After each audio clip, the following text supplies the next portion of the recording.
প্রায় ৩ বছর পরে ক্যালেন্ডারের পাতায় ডিসেম্বর মাস চলমান। পৃথিবীর সর্বত্র এখন শীতপুরীর রাজত্ব।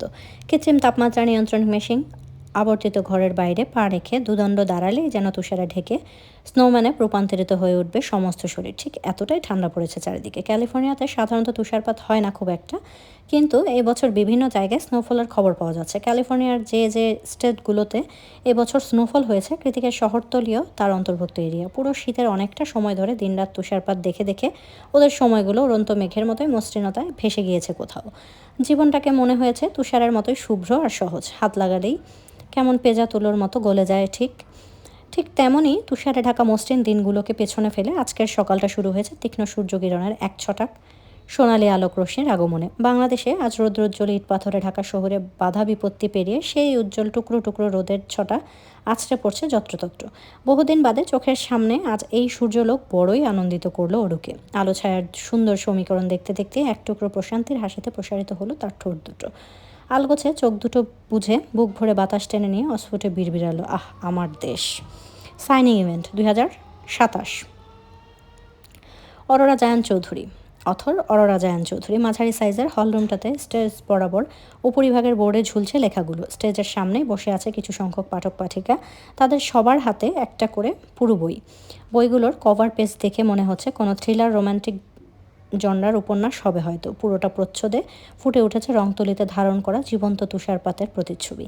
তার মাঝেই জীবন ব্যাকুল দুজন কপত কপতির গভীর চাহনি। যেন একজন আরেকজনকে দেখে ভুবন ভুলে গিয়েছে তারা। তারা ঠিক উপরে রক্তরঞ্জিত বাংলা অক্ষরে লেখা গোধূলি বেলার রোদ্দুর। এমন তুষারপাতের দৃশ্য পটের মাঝে হঠাৎ গোধূলি বেলার রোদ্দুর কোথা থেকে এলো সেটা রহস্যই বই কি। পাঠক পাঠিকাদের একটা বিরাট অংশের তুমুল আকর্ষণ কেড়ে নিয়েছে এই রহস্যময়ী প্রেমের উপন্যাস। তাই তো এবছর বেস্ট সেলের শীর্ষে রয়েছে নোবেলটি। প্রথম উপন্যাসে এত ভালো সাড়া পেয়ে পাঠক পাঠিকাদের সম্মানার্থে একটা সাইনিং ইভেন্ট না করলে নয়। তাই তো কৃতিককে হাজার বারবার বলে কয়ে দেশে আসার জন্য রাজি করানো হয়েছে। যদিও এর পেছনে সবচেয়ে বড় আবদার ওর বন্ধু মহলের। ওর কথা হলো এক কান দিয়ে ওর কথা হলে এত এক কান দিয়ে ঢুকিয়ে অন্য কান দিয়ে বের করে দিত। সাইনিং ইভেন্টে আগত সমগ্র পাঠক পাঠিকাদের অপেক্ষার অবসান ঘটিয়ে স্টেজ থেকে মাইক্রোফোন হাতে নিয়ে একজন অ্যাঙ্কার মতন মহিলা ঘোষণা দিয়ে মঞ্চে ডাকলেন অরুকে। কিন্তু আশেপাশে কোথাও তো অরু নেই। আমন্ত্রিত পাঠক পাঠিকারা এদিক ওদিক চোখ ঘুরিয়ে খোঁজার চেষ্টা করছে লেখিকাকে, কিন্তু দেখা নেই তার। ব্যাপারটা হতাশাজনক। লেখিকা মানুষ, এইটুকুনি তো কমন সেন্স থাকা উচিত ছিল। পাবলিকেশনের অ্যাঙ্কার মেয়েটা নিজেও হুট করে ঘোষণা দিয়ে বেশ বিব্রত বোধ করছেন সবার সামনে। এমনই একটা সময় ঘোষণার প্রায় মিনিট পাঁচেক পরে হলের মধ্যে প্রবেশ করে শাড়ি পরিহিত একজন রমণী। ছাই রঙা শিফনের শাড়িটা কুচি ঠিকঠাক করতে করতেই মেয়েটা উঠে এলো মঞ্চে। হাঁটু অব্দি নেমে আসা লম্বা চুলগুলো আলগোছে কানের পাশে গুঁজে অ্যাঙ্কারের অনুমতি সাপেক্ষে মাইক্রোফোনের হাতে নিয়ে সবার উদ্দেশ্যে মেয়েটি বলে ওঠে, শুভ সকাল পাঠকবৃন্দ। এতক্ষণ যাবত অপেক্ষা করিয়ে আপনাদের মূল্যবান সময় নষ্ট করার জন্য আন্তরিকভাবে দুঃখিত আমি। আসলে বিলম্বটা ইচ্ছাকৃত নয়। আজ সকালের ফ্লাইটেই বাংলাদেশে এসেছি আমি। ফ্লাইট কিছুটা ডিলে হওয়ার দরুন এই বিলম্ব। তবুও নিজের অপরিণামদর্শিতার জন্য আমি ক্ষমা প্রার্থী। অনুগ্রহ করে ক্ষমা করবেন আমায়। এই পর্যায়ে পাঠক পাঠিকাদের করতালির আওয়াজ শোনা গেল, যার অর্থ তারা সকলে লেখিকার ক্ষমা প্রার্থনা মঞ্জুর করেছেন। সকলের করতালির আওয়াজ মিষ্টি করে হাসল লেখিকা। অতঃপর পুনরায় মাইক্রোফোনটা মুখের সামনে এনে বলল, আমার উপন্যাস নিয়ে কথা বলবো, এর চরিত্রগুলোর যথাযথ বিশ্লেষণ করব। তার আগে নিজের পরিচয়টা দিয়ে নেই। আমি অরোরা জায়ান চৌধুরী, গ্র্যাজুয়েশন ফাইনাল ইয়ারে অধ্যয়নরত, সেই সাথে পারিবারিক কোম্পানিতে ইন্টার্নশিপ করছি এবছর। লেখালেখিটা আমার পেশা নয়, আর না তো আমার আয়ের কোনো উৎস। শখ করে লেখি আমি, কারণ আমি কল্পনাবিলাসী। কলমের আঁচড়ে কল্পনাগুলোকে জীবন্ত ফুটিয়ে তুলতে পারলে আত্মতৃপ্তি পাই আমি। যেহেতু আমার মূল পেশা কিংবা পড়াশোনার অংশ সাহিত্য নয়, তাই একটা উপন্যাস বইয়ের পাতায় আনতে আমার 3 বছর লেগে গেল। তবুও আমার এইটুকু ক্ষুদ্র জ্ঞানকে এতটা সমাদর করার জন্য আমি আপনাদের প্রতি কৃতজ্ঞ। আমার মেয়ে তখন থেকে কাঁদছে, আর তুই এখানে ভাষণ দিচ্ছিস। এর পরের বাক্যটা আর শেষ করতে পারলো না অরু। তার আগেই কোথা থেকে যেন একটা লম্বা মতো সুদর্শন যুবক উঠে এলো স্টেজে। তার কোলে 2 কি 2.5 বছরের একটা পিচ্চি মেয়ে বাবু। বাবুটার চোখ ছলছল করছে।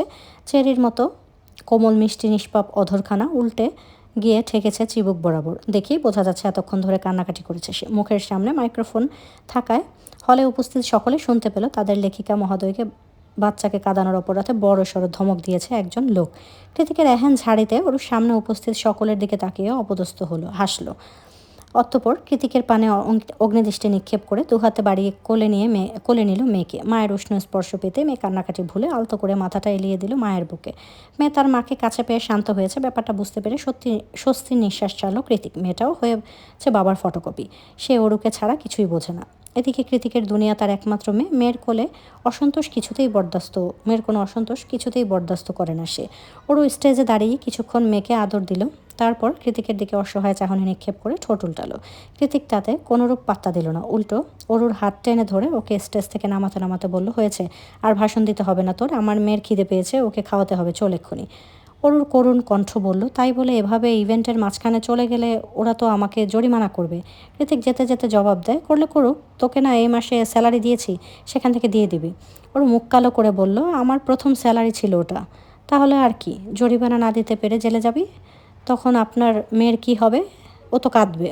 অরুর কথায় থেমে গেল কৃতিক। পেছনে ঘুরে নিজের ঘুমন্ত মেয়ের দিকে নিষ্প্রভ চোখে তাকিয়ে রইল কিছুক্ষণ। এটা তার সত্তা, তারই অংশ। ভাবলেই ভেতরটা কেমন গলে যায়। মায়ার জোয়ারে ফুলে ফেঁপে উঠে হৃদয়টা। কৃতিকের জীবন এখন দুইটা মেয়ে, যাদের কাছেও ভীষণ অসহায় আর ভীষণ কৃতজ্ঞ। এদের ছাড়া যে ওর দুনিয়া অচল, আর এই বাচ্চা মেয়েটা ওর সব কিছু। এই মেয়েটার জন্যই জীবনটা দিয়ে দিতেও বোধহয় দ্বিতীয়বার ভাববে না কৃতিক। কৃতিকের জীবনে কখনো নারীর টান ছিল না, আর না তো ও মেয়েদের খুব একটা পছন্দ করতো। কোনো কালেই ওর জন্যই হয়তো ওপরওয়ালা ওকে দুজন ভালোবাসার মেয়ে উপহার দিয়েছে, যারা এই মুহূর্তে ওর সামনে দাঁড়িয়ে আছে। কি হলো, কি ভাবছো? আজকাল ওরও আপনি তুমি গুলিয়ে ফেলে। ব্যাপারটা দারুণ লাগে কৃতিকের। এই মুহূর্তেও সেই তুমি শুনেই ধ্যান ভাঙ্গ হলো ওর। মেয়ের দিকে থেকে নজর সরিয়ে ওরুর কাছাকাছি এগিয়ে এসে কৃতিক বলল, ঠিক আছে যা, আমার মেয়ের জন্য তোর জরিমানা টাকা মওকুফ। এখন চল, তোদেরকে কৃতিককুঞ্জে ড্রপ করে দিয়ে আমি একটু ফ্যাক্টরি ভিজিটে যাব। কথা শেষ করে ওরু সমেত আবারও হনহনিয়ে হাঁটা দেয় কৃতিক। ওরু পুনরায় কৃতিককে বাধা দিয়ে বলল, আস্তে হাঁটুন না, শাড়ি পরে আছি, বাবুকে নিয়ে পড়ে যাব তো। কৃতিক থামলো। এরপর দু কদম পিছিয়ে ওরুর কোমর চেপে ধরে ওকে নিজ বাহুতে তুলে নিতে নিতে বলল, বেবি, মেয়েকে শক্ত করে ধর। কৃতিকের কাণ্ডে থতমত খেয়ে গেল ওরু। সামনে হাইওয়ে, সবাই তাকিয়ে আছে, অথচ কৃতিকের তাতে কোনোরূপ হেলদোল নেই। সে মা মেয়েকে কোলে নিয়েই এগিয়ে যাচ্ছে পার্কিং লটের দিকে। এমন একটা বিব্রতকর পরিস্থিতিতে পড়ে ওরু দাঁত খিজিয়ে তেতো কণ্ঠে কৃতিককে বলল, কি হচ্ছেটা কি? সবাই দেখছে, ভুলে যাচ্ছেন কেন? এটাই আমেরিকা নয়, বাংলাদেশ। ওরুর কথায় কর্ণপাত না করে গাড়ির দিকে এগিয়ে যেতে যেতে কৃতিক ধমকালো ওকে, শাট আপ। সবার দিকে কে নজর দিতে বলে তোকে? Just focus on me and my daughter. গ্রাম্য মেরের রংমহল সবচেয়ে কর্নারে যে রকিং চেয়ারটা রয়েছে, সেখানে বসে বসে বেশ মনোযোগ দিয়ে ফিলোসফির একটা চমৎকার বই পড়ছিল আজমেরি শেখ। আজকাল অবসরের বেশিরভাগ সময়ই এখানে কাটান তিনি। একাই কাটান নিজের পছন্দের বইগুলোর সাথে। আজমেরি শেখের মতে বইয়ের মাঝে অন্যরকম একটা সুঘ্রাণ রয়েছে, যা তাকে প্রশান্তি দেয়। আর নীরবে বসে একা একাই সেই বইয়ের সুঘ্রাণ বিশ্লেষণ করলে তো আর কথাই নেই। কিন্তু আজ সেই নীরবতার বিঘ্ন ঘটিয়ে বই পড়ার মাঝখানে মনোযোগ ক্ষুণ্ণ করে ভেসে এলো একটা ছোট্ট বাচ্চার আধো আধো গলার আওয়াজ। আচানক সে অযাচিত ডাকে পেছনে ঘুরলেন আজমেরি শেখ। দেখলেন তার থেকে মাত্র কয়েক হাত দূরে একটা ছোট্ট বারবি ফ্রক পরিহিত বাচ্চা মেয়ে চুপচাপ দাঁড়িয়ে আছে। পায়ে তার আটকানো ভেলভেটের তৈরি লাল রঙা দুটো ব্যালেরিনা জুতো, পিঠ অবধি ছড়ানো রেশমের মতো হালকা বাদামি চুলগুলো সাবধানে হ্যালো কিটি হ্যান্ডব্যান্ড দিয়ে আটকানো। ফর্সা তুলতুলে তার শরীরের গঠন দেখেই বোঝা যাচ্ছে কোনো আলালের ঘরের দুলালি হবে হয়তো, যার মাথার চুল থেকে পায়ের নখ অবধি ভীষণ যত্ন আদরে মোড়ানো। বাচ্চা মেয়েটার হাসি খুশি মুখ দেখে আজমেরি শেখের চোখে সবার আগে ভেসে উঠল জায়ান কৃতিকের রাগী চেহারাটা। কিন্তু মেয়েটা তো হাসছে, কী আশ্চর্য! আজমেরি শেখ খুব একটা ভাবলেন না, বরং হাতের ইশারা করে কাছে রাখলেন বাচ্চা মেয়েটাকে। আশকারা পেয়ে মেয়েটা তৎক্ষণাৎ কুড়কুড়িয়ে দৌড়ে এলো। তিনি হাতের বইটা সাইডে রেখে হাঁটু মুড়ে মেয়েটার মুখোমুখি বসলেন। অতঃপর নরম গলায় বাচ্চাটাকে শুধালেন, গ্র্যান্ডমা কাকে বলে তা তুমি কি জানো? অবুঝ শিশুটি উপর নিচু মাথা নাড়ালো, যার অর্থ সে জানে। তারপর অসাধারণ বুদ্ধিমত্তার পারদর্শিতা দেখিয়ে নিজে উচ্ছ্বাসিত গলায় বলে উঠল, পাপা বলছে গ্র্যান্ডমা মানে দাদু নানু দুটোই। আজমেরি শেখ বেশ অবাক হলেন। ভাবলেন এইটুকু মেয়ে ভালোই কথা জানে। তাই তিনি আরেকটু আগ বাড়িয়ে শিশুটিকে শুধালেন, আমি যে তোমার গ্র্যানি, সেটা কি কে শেখালো তোমায়? মেয়ে তৎক্ষণাৎ জবাব দিল, পাপা। আজমেরি শেখ ক্ষণে ক্ষণে আশ্চর্য হচ্ছেন। আজ কৃতিক তাহলে তার পরিচয় মেয়ের কাছে এভাবে তুলে ধরেছে। সারা জীবন তো দা কুমড়োর মতোই আচরণ করে এসেছে। এই 3 বছরের চিকিৎসার জন্য বহুবার ইউএসএ গিয়েছেন আজমেরি শেখ। সেখানে তিনি অনুর বাসায় থাকলেও কৃতিকের বাড়ির রাস্তাও মারাননি কোনো কালে। আর না তো কৃতিক কখনো যেচে পড়ে নিজ বাড়িতে আমন্ত্রণ জানিয়েছে তাকে। অথচ সেই কৃতিকের মতোই মানুষই কিনা নিজের মেয়েকে এরকম সুশিক্ষা দিয়ে বড় করছে, ব্যাপারটা কল্পনাতীত। আজমেরি শেখ নিজের কানকেই যেন বিশ্বাস করতে পারছেন না। বাচ্চা মেয়েটা তার গোলগাল ভাসমান চোখ দুটো মেলে তাকিয়ে আছে আজমেরির পানে। তাই তিনি এবার নিজের ভ্রম থেকে বেরিয়ে এসে পিচ্চিকে জিজ্ঞেস করলেন, তোমার নাম কি বাচ্চা? মেয়েটা যেন কথা বলতে খুব আগ্রহ, তেমন করেই জন্ম নিয়ে উত্তর দিল সে, কিয়ালা জামান চৌধুরী। যতদূর বোঝা গেল ওর নাম কিয়ারা। না শুনে বিস্মিত আজমেরি শেখের মাথায় খেলে গেল আরেকটা নাম, কিয়ারা রোজারিও। তিনি নিজ মনের আগত প্রশ্নগুলোকে আবারও বাচ্চা মেয়েটাকে নিকট উগরে দেবেন, তার আগেই কিয়ারাকে ডাকতে ডাকতে দরজায় এসে হাজির হলো অরু। কিয়ারা মামনি, তুমি কোথায়? চোখের সামনে ওরুকে দেখতে পেয়ে উঠে দাঁড়ালেন আজমেরি শেখ। মনের মধ্যে দানা বাঁধা অন্য সকল প্রশ্ন বাদ দিয়ে অস্ফুটেই তিনি মেয়েকে শুধালেন, ওর নাম কিয়ারা? ওরু হ্যাঁসূচক মাথা নাড়িয়ে ভেতরে প্রবেশ করলো। কে রেখেছে এই নাম? আবার শুধালেন আজমেরি। ওরু মেয়ের লম্বা চুলগুলো রাবার ব্যান্ডের সাহায্যে উপরে তুলে বেঁধে দিতে দিতে বলল ওর বাবা। আজমেরি শেখ অমায়িক হাসি হাসলেন, জানালেন, ভারী মিষ্টি হয়েছে তোমার মেয়ে, পুরোই বাবার ফটোকপি। মায়ের কথা শুনে আশ্চর্য বনে গেল ওরু। কিছুটা কৌতূহল নিয়ে বলে উঠল, ওর পাপার মতো দেখতে হয়েছে, আর তুমি কিনা ওকে মিষ্টি বলছো মা? কিন্তু তুমি তোর পাপাকে খুব অপছন্দ করো, এক কথায় দেখতেই পারো না। ওর কথা শুনে হাঁটি হাঁটি পা করে এগিয়ে গিয়ে ডিভানের বসলেন আজমেরি। চোখের সামনে প্রশস্ত দেয়ালে ফ্রেমবন্দি হয়ে আছে তার যৌবনকালের আটপৌরে একখানা ছবি। সেদিকে একধেনে পরখ করতে করতেই কিছু মনে করার মতো করে আজমেরি শেখ বলে ওঠেন, আমি আসলে জায়ান কৃতিককে নয়, তোমার প্রতি তার মাত্রাতিরিক্ত আসক্তিকে অপছন্দ করি ওরু। এখন হয়তো কারণটা জিজ্ঞেস করবে, কেন করি, তাই না? ওরু হ্যাঁ না কিছুই বলল না, শুধু প্রশ্নসূচক দৃষ্টিতে চেয়ে রইল মায়ের পানে। আজমেরি শেখ পুনরায় বললেন, তোমার বাবার স্বভাব চরিত্র খানিকটা কৃতিকের মতোই ছিল। কৃতিক যেমন তোমার প্রতি ভীষণভাবে আসক্ত, ইশতিয়াকও আমার প্রতি আসক্ত ছিল। ওর আসক্তিগুলো ছিল ভয়ানক, কিন্তু আমি সেই আসক্তির মাঝে তীব্র সুখ অনুভব করতাম। মনে হতো এমন একজন মানুষ জীবনে থাকলে আর কি চাই। সেই মুগ্ধতার জের ধরেই ভালোবাসা বিয়ে করেছিলাম তোমার বাবাকে। কিন্তু বিয়ের কিছু বছর যেতেই লোকটির মাত্রাতিরিক্ত ভালোবাসা অসুস্থ ভালোবাসায় পরিণত হতে থাকে। কেউ আমার দিকে চোখ তুলে তাকালেও দিন দুপুরে তাকে কঠিন শাস্তি দিত তোমার বাবা। ছেলে বন্ধু তো দূরে থাক, আমার মেয়ে বান্ধবীদের পর্যন্ত আমার হাত ধরার অপরাধে হাতের রক কেটে দিত সে। তারপর বাড়িতে এসে চোটপাট মারামারি অশান্তি তো ছিল প্রতিদিনের রুটিন। আমি যদি তাকে ছেড়ে চলে যেতে চাইতাম তো সে আমার সামনে নিজেকে এমনভাবে আঘাত করতো যা দেখে আত্মা শিউরে উঠতো আমার। বারবার ক্ষমা করে দিতাম এই ভেবে যে মানুষটা আমার জন্য পাগল, আমাকে ভালোবাসে। কিন্তু না, দিনকে দিন তার অসুস্থ ভালোবাসায় হাঁপিয়ে উঠেছিলাম আমি, কারণ সময়ের সাথে সাথে লোকটা আরও বেশ ভয়ঙ্কর হয়ে উঠল। বিভিন্ন ঘটনার প্রেক্ষিতে আগে যাদের শুধু শাস্তি দিয়ে ক্ষান্ত হতো তাদের এবার কৌশলে হত্যা করতে শুরু করলো সে। আর কি বিভৎস তার খুনের ধরন, তা ভাবতেও পারবে না তুমি। কথার এই পর্যায়ে এসে চোখ মুখ খিচিয়ে বন্ধ করে ফেললেন আজমেরি। কিছুটা সময় নিলেন নিজেকে শান্ত করার জন্য। অতঃপর চোখ খুলে একটা দীর্ঘশ্বাস ছেড়ে বললেন, তখনই বুঝেছিলাম লোকটা আসলে সাধারণ মস্তিষ্কের কোনো স্বাভাবিক মানুষ নয়, সে সাইকোপ্যাথ। কিন্তু জায়ান তো সাইকোপ্যাথ নয় মা। অরুর কথায় ওর পানে দৃষ্টি নিক্ষেপ করলেন আজমেরি। ওরু এগিয়ে এসে মায়ের পাশে ডিভানে বসতে বসতে শান্ত স্বরে বললেন, জায়ান কৃতিক প্রচণ্ড রাগী, বদমেজাজি, বেপরোয়া, চরম উগ্র, কিন্তু সে সাইকোপ্যাথ নয় মা। নিজেকে কন্ট্রোলের রাগটুকুর বাইরে গিয়ে আমাদের মা মেয়েকে ভীষণ যত্ন করে আগলে রাখতে জানে জায়ান। নিজের 2 বছরের মেয়ের প্রতি তার কতটা অগাধ মায়া চোখে না দেখলে বিশ্বাস করবে না তুমি। অরুর কথায় আজমেরি মৃদু হাসলেন। ওর গালে আলতো হাত ছুঁয়ে তিনি বললেন, তা তো দেখতেই পাচ্ছি। তোমার আর তোমার মেয়ের খুশিই বলে দেয় তোমরা আদতে কতটা সুখে আছো। জায়ান কৃতিক তোমাদের কতটা ভালোবাসায় মুড়িয়ে রেখেছে। আজ প্রায় মাস 3 হলো ফাইনাল সেমিস্টার পরীক্ষা দিতে ছোট্ট নিনিতকে নিয়ে দেশে এসেছে নীলিমা। ওদের বউ ছেলের শোকে বেশি দিন একা একা থাকতে না পেরে আজ কৃতিকদের সাথে একই ফ্লাইটে বাংলাদেশে উড়ে এসেছে সায়রও। গন্তব্য পুরান ঢাকার চিপাগুলি। অবশ্য এছাড়া উপায় কি, পুরান ঢাকার চিপাগুলি নিবাসী শ্যামলতা মেয়েটাকে যে সে বড্ড ভালোবাসে। সায়র যখন নীলিমাদের দোতলা বাড়ির সামনে এসে দাঁড়ালো তখন দেখলো মা ছেলে দুজনেই অপেক্ষারত তার জন্য। ছাদে ওঠার সরু সিঁড়িতে গালে হাত দিয়ে চুপচাপ বসে তারা। এতগুলো দিন পর বাবাকে দেখে উৎকণ্ঠা চেঁচিয়ে উঠল ছোট্ট নিনিত। গালে হাত দিয়ে বসে বসে ঝিমুতে থাকা নীলিমাকে ঝাঁকিয়ে আলতো কণ্ঠে বলে উঠল, মামা, পাপা। ছেলের কথা শুনে নীলিমার সামনে তাকাতেই দেখলো তাদের দিকে হাত বাড়িয়ে দাঁড়িয়ে আছে সায়র। এতগুলো দিন পর সায়রকে দেখতে পেয়ে ছেলেকে রেখেই এক ছুটে গিয়ে স্বামীর কোলে উঠে পড়ল নীলিমা। অতঃপর ওর গলা জড়িয়ে ধরে কাঁদো কাঁদো কণ্ঠে বলল, we missed you Sayar, I missed you too জান। কেমন আছো তুমি? সায়রের গলায় মুখ লুকিয়ে নীলিমা বাচ্চাদের মতো এদিক ওদিক মাথা নাড়িয়ে বলল, ভালো নেই, তোমাকে ছাড়া আমি একটুও ভালো নেই। প্রত্যুত্তরে মৃদু হেসে ওর পিঠে আদুরে হাত বুলিয়ে দিয়ে সায়র বলল, এই তো এসে গিয়েছে, এবার আর না নিয়ে ফিরছি না তোমাদের।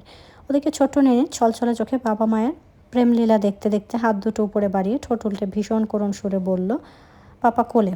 গেট দিয়ে বাড়িতে ঢুকতেই কৃতিকের নজরে এলো একটা ইয়ামাহা খচিত বাইক।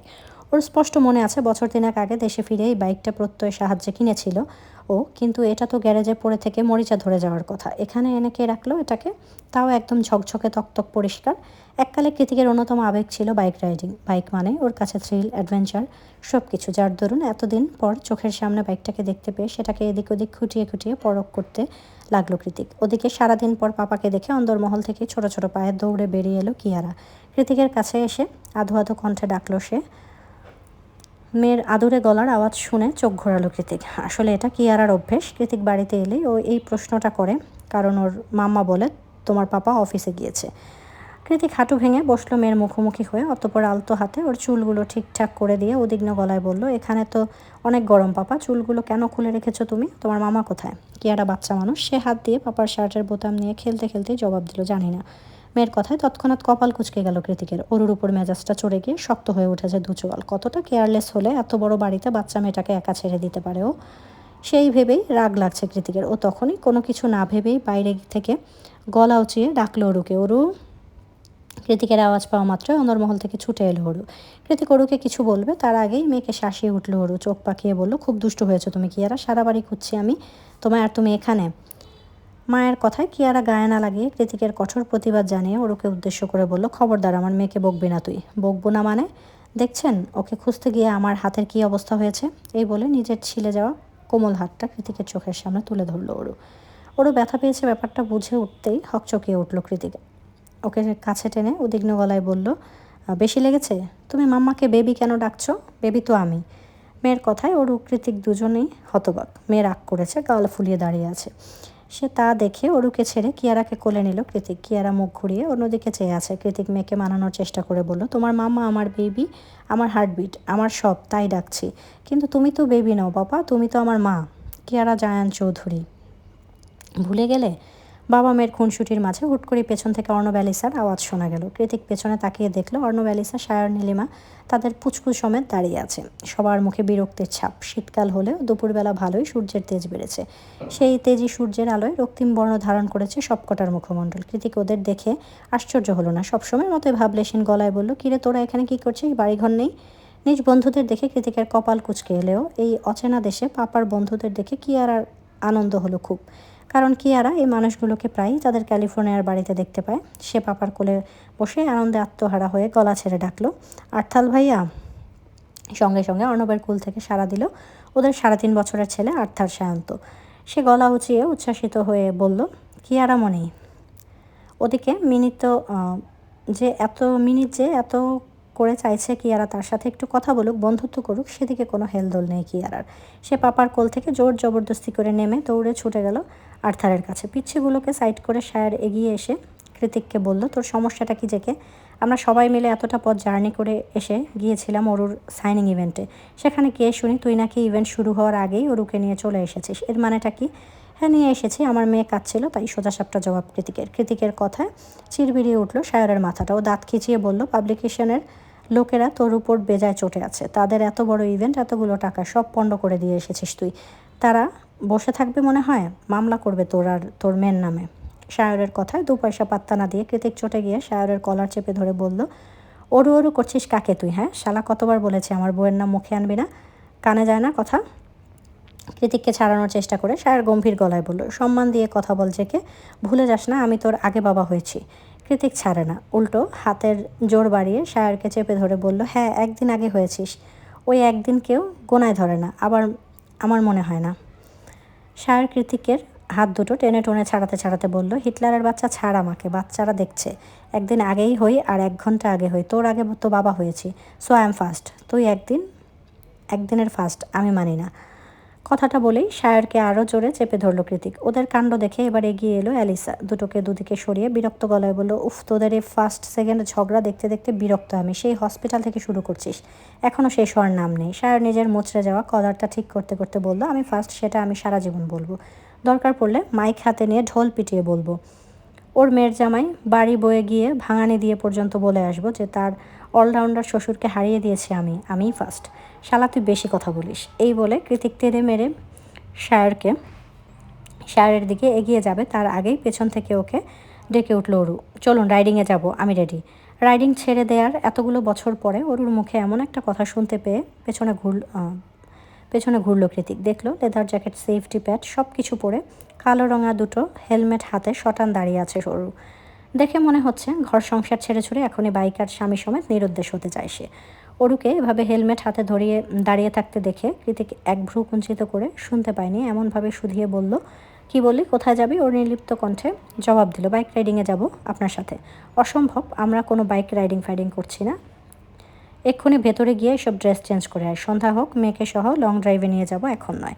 সবার সামনে কৃতিকের স্পষ্ট ধমক, মুখ কালো হয়ে গেল অরুর। তবুও গলায় কিছুটা সাহস ধরে রেখে বলল, আমার জন্যই তো আপনি আপনার শখের রাইডিং বাদ দিয়েছেন, এখন না হয় আমার জন্যই আবার করুন।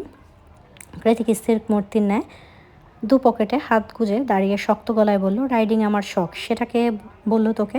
লিসেন, এই পৃথিবীতে কিয়ারা জায়ানের চেয়ে শখের জিনিস আমার আর কিচ্ছু নেই, আর সেটা তুই আমাকে উপহার দিয়েছিস। আর কোনো শখ অপূর্ণ নেই আমার। কৃতিক রেগে যাচ্ছে দেখে অ্যালিসা এবারে এগিয়ে এসে ওদের মধ্যে আগ বাড়িয়ে বলে উঠল, নিয়ে জানা যেকে, এমন করছিস কেন? ওরু শখ করে তোর কাছে আবদার করছে, নো ওয়ে।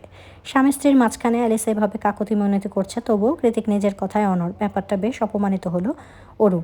ও তৎক্ষণাৎ হেলমেটটা মাটিতে ছুঁড়ে ফেলে দিয়ে হনহনিয়ে এগিয়ে গেল অন্দরমহলের দিকে। তবে ভেতরে প্রবেশ করার আগেই ওকে হ্যাঁচকা টানে কোলে তুলে নিল কৃতিক। সবার মাঝে বকবে, আবার নির্লজ্জের মতো কোলেও নেবে। কৃতিকের এসব পাগলাটে বিহেভিয়ার দেখে দেখে অভ্যস্ত অরু, তাই ও নিজেও বিরক্ত হয়ে কৃতিকের থেকে নিজেকে ছাড়ানোর বৃথা চেষ্টা করে ঝাঁঝিয়ে এঠে বলল, ছাড়ুন আমাকে। কৃতিক অরুকে সামলে বাইকের দিকে এগিয়ে যেতে যেতে বলল, এত জিদ কেন তোর? কোনো কিছুতে এখন আর তোর সাথে পেরে উঠি না আমি, সবসময় হেরে গিয়ে স্যারেন্ডার করি। মেয়েটাকে উপহার দিয়ে একেবারে জায়ান কৃতিকের মাথা কেড়ে নিয়েছিস। উল্টাপাল্টা যা মন চায় তাই আবদার করে বসে থাকিস, কিচ্ছু বলতে পারি না। কৃতিকের কথার পাশে অরু চেঁচিয়ে উঠে বলল, যাবো না আমি আপনার সাথে, ছাড়ুন। কৃতিক অরুকে বাইকে বসিয়ে দিয়ে বলল, তুই যাবি, তোর ঘাড়ও যাবে, চুপচাপ বস। অতঃপর হেলমেট পরে বাইক স্টার্ট করতে করতে কৃতিক অ্যালিসার দিকে তাকিয়ে বলল, মেয়েটাকে দেখে রাখিস এলি, মেয়ের মায়ের রাগ ভেঙে গেলেই ফিরে আসবো, আর যদি আজ রাতে না ফিরি তাহলে বুঝবি মেয়ের বাবা একটু প্রাইভেসি চায়। He just craving for his wife. সব কিছু সামলে নিস আর ফোন করিস। সব সময়ের মতো বন্ধুকে আশকারা দিয়ে হাত নেড়ে বিদায় জানালো অ্যালিসা। তৎক্ষণাৎ কৃতিক কুঞ্জের গেট ছাড়িয়ে বেরিয়ে গেল বাইকটা। কৃতিক চলে গেলে সায়র একাই বিড়বিড়ালো, শালা নির্লজ্জ একটা, মেয়েটাকে অবধি নিয়ে গেল না। অ্যালিসা সায়রের দিকে অগ্নিদৃষ্টি নিক্ষেপ করে দাঁত কটমটিয়ে বলে উঠল, চুপ করবি তুই? আমি যাকে খুব ভালো করে চিনি, যেখানে যাক আর যে কাজেই যাক না কেন রাতের আগে ফিরে আসবে। তাছাড়া কি আর আর্থারকে পেলে ওর আর কিছু লাগে না, দেখছিস না কেমন খেলছে। অ্যালিসার কথায় বাচ্চাগুলোর দিকে তাকিয়ে মৃদু হেসে একটা দীর্ঘশ্বাস ছাড়লো সায়র। কি জানি কেন, হয়তো ওদের গল্পটার সমাপ্তি চলে এসেছে সেই বিরহে। গেট ছাড়িয়ে কিছু দূর যেতেই অরুদের সাথে দেখা হলো অনু আর প্রত্যয়ের। ওরা অরুর সাথে দেখা করার জন্যই কৃতিককুঞ্জে যাচ্ছিল, আর মাঝপথেই দেখা। অনুর কোলে ঘাপটি মেরে বসে আছে ডোরা। দুর্ভাগ্যবশত সেবার মিসক্যারেজ হয়েছিল অনুর, তারপর থেকে শত চেষ্টা করেও কোনো লাভ হয়নি আর। তাই তো অরু সেবার আপার দুঃখ ভোলাতে নিজের শখের ডোরাকে তুলে দিয়েছিল অনুর হাতে। এখন অনুই ডোরার মা। অনেকগুলো দিন পর ডোরাকে দেখতে পেয়ে মাঝ রাস্তায় বাইক থামিয়ে ডোরাকে মন ভরে আদর করল অরু। তারপর পুনরায় ওকে অনুর কোলে তুলে দিয়ে দ্রুত পায়ে বাইকের দিয়ে এগিয়ে যেতে যেতে বলল, এখন আসি আপা, রাতে আড্ডা হবে। কৃতিকের ডেনিম জ্যাকেট খামচে ধরে বাইককে উঠে গিয়েছে অরু। ঠিক সেই সময় পেছন থেকে হাঁক পেরে অনু বলে, আরে যাচ্ছিসটা কোথায় সেটা তো বলে যা। অরু হেলমেটটা মাথায় চড়াতে চড়াতে খুশি মনে গলা উঁচিয়ে বলে ওঠে, মেয়ের পাপার সাথে রাইডিংয়ে যাচ্ছে আপা, বাকি কথা এসে বলবো। ওরু যতক্ষণে কথাগুলো শেষ করেছে ততক্ষণে স্পিড মোটরের গতি বাড়িয়ে হুশ করেই বাইকটা টান দিয়েছে কৃতিক। না বলে হুট করে এভাবে গতি বাড়ানোর দরুন আচমকা কৃতিকের পিঠের উপর ঝুঁকে পড়লো অরু। কৃতিক লুকিং গ্লাসে তাকিয়ে ডাকলো অরুকে, বেবি। আমি স্পিড বাড়াবো, ধরে বস। কৃতিকের কথার জবাবে ওরু ঠোঁট উল্টে বলল, ধরেছি তো। কৃতিক লুকিং গ্লাসে চোখ রেখেই হ্যাসকি সরে বলল, আরও শক্ত করে জড়িয়ে ধর, তোকে ফিল করতে পারছি না। কৃতিকের কথায় লাজুক হেসে নিঃসংকোচে পেছন থেকে ওকে দু হাতে শক্ত করে জড়িয়ে ধরে ওর কাঁধে চিবুক ঠেকালো অরু। সঙ্গে সঙ্গে কৃতিক সবসময়ের মতোই বলে উঠল, নাও পারফেক্ট। বাইকের তীব্র গতির সাথে তাল মিলিয়ে শীতের কনকনে ঠান্ডা হাওয়ায় নাক মুখ চিরে ভেতরে প্রবেশ করছে হাড় হাড্ডি সব কনকনে ঠান্ডায় হিম হয়ে আসছে। তবুও হৃদয়ের উষ্ণতা প্রশমিত হচ্ছে বারে বারে। ওরু জানে এ উষ্ণ কমার নয়, আজ আর কমানোর সুযোগও দেবে না বেহায়া বরটা। শরীরের শীতলতা আর হৃদয়ের উষ্ণতা মিলেমিশে একাকার হয়ে অনুভূতির জোয়ার আজ বানভাসী হয়েছে। ওরু সেই প্লাবিত অনুভূতিগুলোকে হৃদগহীনে লালিত পালিত করতে চায় সারা জীবন। প্রতিদিন একইভাবে একই মানুষকে বারবার হাজারবার জানাতে চায়, আমার ভালোবাসার উপন্যাসের প্রতিটি পাতায় সূচনা থেকে সমাপ্তি জুড়ে শুধুই আপনি জায়ান। কৃতিক অরুর কথা শোনেনি ঠিকই, তবে ওর মন বলছে, শুধু উপন্যাস কেন, এই পৃথিবীর এমন কোনো অধ্যায় অবশিষ্ট নেই যেখানে তোর আবির্ভাব ঘটেনি হার্টবিট, যদিও তা থেকে থাকে, তবে সেই অধ্যায় ছিল নিছকই মূল্যহীন, অনুভূতির আর পরিবেশে অস্তিত্বহীন। দুজনার মন গহীনের বিস্তৃত সুপ্ত অনুভূতির আদান প্রদান বোধ হয় শেষ হবে না আজ আর না তো সমাপ্তি ঘটবে সঙ্গীন প্রণয় শক্তির, শুধু পাল্টে যাবে দৃশ্যপট। ইয়ামাহা খচিত নীলচে বাইকটা মাইলের পর মাইল পেরিয়ে গিয়ে একসময় আড়াল হয়ে যাবে দৃষ্টি সকলের। পশ্চিম আকাশ সিঁদুর রঙা হয়ে ধীরে ধীরে আধারে ভিড়ে তলিয়ে যাবে সূর্যকিরণ, অস্ত যাবে ধরণী, তবুও মুক্ত শালিকের ন্যায় ডানা ঝাপটানো একজোড়া হৃদয়ের আজ আর পায় তারা মিলবে না নিরে ফেরার। তারা আজ পাখির মতোই অবাধে দাপিয়ে বেড়াবে পুরো শহর জুড়ে, এ যেন তাদের দৃঢ় প্রতিজ্ঞা। তো এটাই ছিল এই উপন্যাসটার শেষ পর্ব, এখানেই শেষ হলো সঙ্গীন প্রণয় শক্তি। তো এটার আরেকটা মানে সেকেন্ড পার্ট আছে, সেটা হচ্ছে সম্ভবত ইবুকে আছে, সেটা আমাকে আগে পড়তে হবে। আমি আগে পড়ে দেখি, যদি আমার কাছে ভালো লাগে তাহলে অবশ্যই তোমাদেরকে শোনাবো। আপাতত হয়তো বা নেক্সট ভিডিওতে অন্য কোনো নতুন উপন্যাস নিয়ে তোমাদের সামনে হাজির হব। তো কেমন লাগলো পুরো উপন্যাসটা নিয়ে কিছু কমেন্ট করে জানায় যাইও। তো আজকের জন্য এতটুকুই থাক, সবাই ভালো থেকো, সুস্থ থেকো, আল্লাহ হাফেজ।